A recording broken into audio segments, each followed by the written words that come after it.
opinion is on this is they never talk about those two planes. They'll say, "Oh, our government was behind it." And now, when someone says the government is behind it, I'll say, "Okay, I'm willing to look at that evidence. Where is it?" And they'll talk about different things, but they don't really provide evidence. And I think if we're going to make a claim that the government was behind 9/11, there has to be some evidence.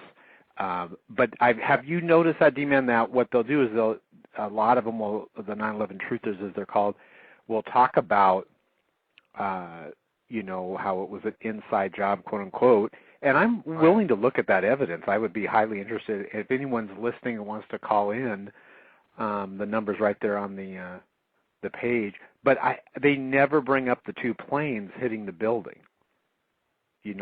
I've seen them bring up the two planes, and I've heard them referred to as they were drone cruise missiles. Those giant planes, those things were drones. Yeah. Oh my God. They were drones or they were cruise missiles. But the thing that people don't realize, there was clear shots of the planes. There is multiple footage. You can tell that they are fixed dual jet engine planes that crashed into those towers. Now, can I ask you, what is the logic? See, this is what I ask myself. Okay, let's entertain that thought that, okay, the government did it. Why did they do it? And they'll say, well, they wanted to go to war because, I've heard it that the Bushes hated Saddam so much they wanted him killed. Well, they could have had him. They could do hits on Saddam Hussein. They have people over there even before we went in there that were spies, so to speak, that could have did a suicide mission, whatever, and then taken them out. I find it hard to believe, though, myself, that I am supposed to believe that the government had these two planes hit the buildings. Also, we can go into Iraq, so Obama could now take the troops out of Iraq. I don't see the logic of that. And they also talked about, part of it was like when we went to war with Afghanistan and Iraq, one thing that Michael Moore put into Fahrenheit 9/11 was this idea that Michael Moore's an idiot. I had to say that, but go ahead. Wanted to run a pipeline from, and this was brought up in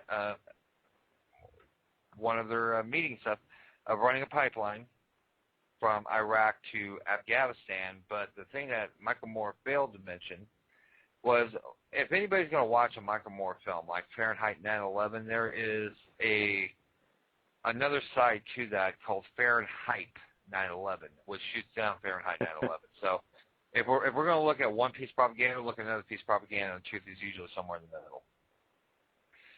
And watch both sides of the claim and draw your own conclusions. My own conclusions, after 8 years of study on this subject, has been that our government was not behind 9/11, that many things could have been better handled of intelligence gathering, that there was enough there to suggest that there was an attack on the rise.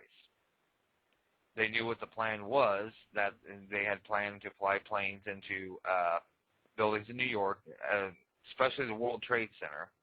As a matter of fact, in this, let me read this right quick, Chuck. I noticed you booked the show for an hour and a half, so I've got a little bit of time to do this right quick. Now, trying to pronounce Muslim names is not my forte. Just go, like whenever I talk about a demigod, I just say a demidodo. It's easier for me to say.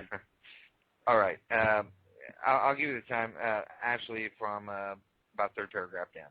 At 8:46 a.m., Al-Qaeda operative Mohammed Atta crashed American Airlines Flight 11 in the North Tower of the World Trade Center. Minutes later, 17 to be exact, at 9:03. Now, when we look at terrorism, the reason why they would do this is because if you hit one tower, the world's watching, because the plane's crashed in the World Trade Center, and if you have another plane hit within minutes later, it's going to be caught live on television. Right, they wanted everyone to see it. Good point.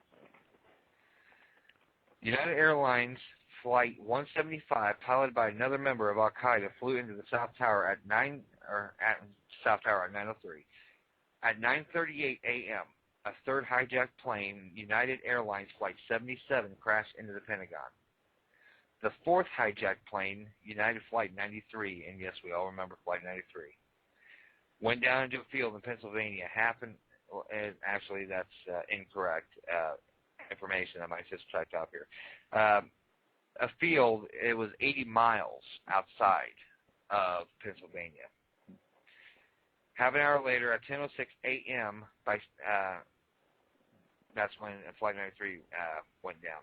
It doesn't have a timeline for when the towers collapsed, but it says by 7 p.m. on the night of September 11th, and we know that the towers came down within 2 hours after they were hit. Both North and South Towers of the World Trade Center, as well as the third building, World Trade Center 7, collapsed. In total, the attacks lead to over 2,400 civilian deaths.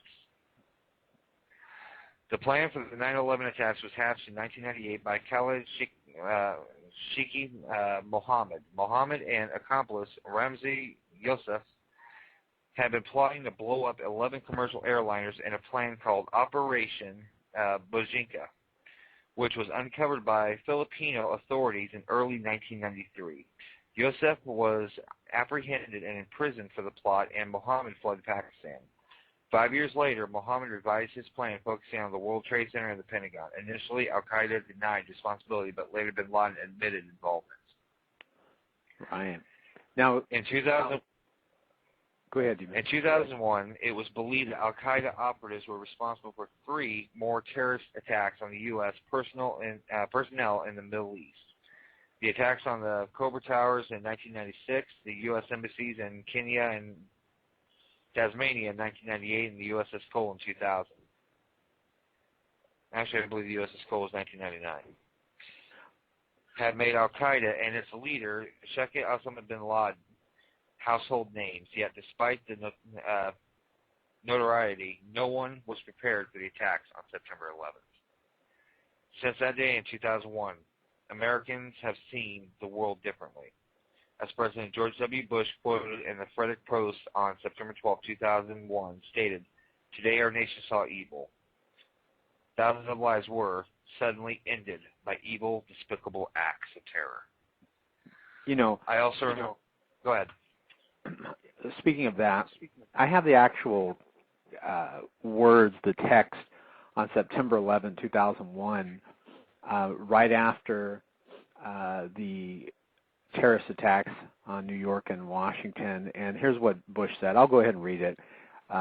This was his address on that Tuesday night after the terrorist attack. He said, "Good evening. Today our fellow citizens, our way of life, our very freedom came under attack in a series of deliberate and deadly terrorist acts.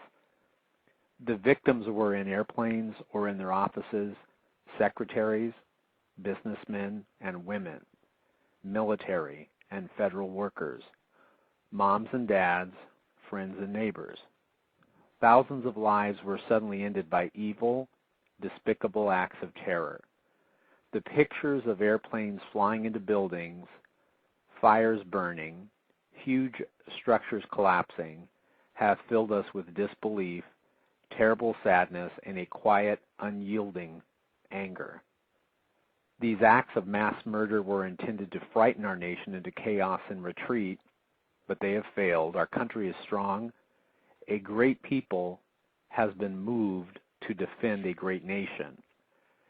Terrorist attacks can shake the foundations of our biggest buildings, but they cannot touch the foundation of America. These acts shatter steel, but they cannot dent the steel of American resolve.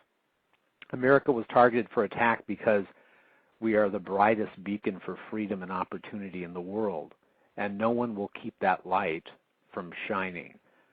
Today, our nation saw evil, the very worst of human nature, and we responded with the best of America, with the daring of our rescue workers, with the caring for strangers and neighbors who came to give blood and help in any way they could. Immediately following the first attack, I implemented our government's emergency response plans. Our military is powerful and is prepared. Our emergency teams are working in New York City and Washington, D.C. to help with local rescue efforts. Our first priority is to help those who have been injured and to take every precaution to protect our citizens at home and around the world from further attacks. The functions of our government continue without interruption. Federal agencies in Washington, which had to be evacuated today, are reopening for essential personnel tonight and will be open for business tomorrow. Our financial institutions remain strong and the American economy will be open for business as well. The search is underway for those who are behind these evil acts. I've directed the full resources for our intelligence and law enforcement communities to find those responsible and bring them to justice.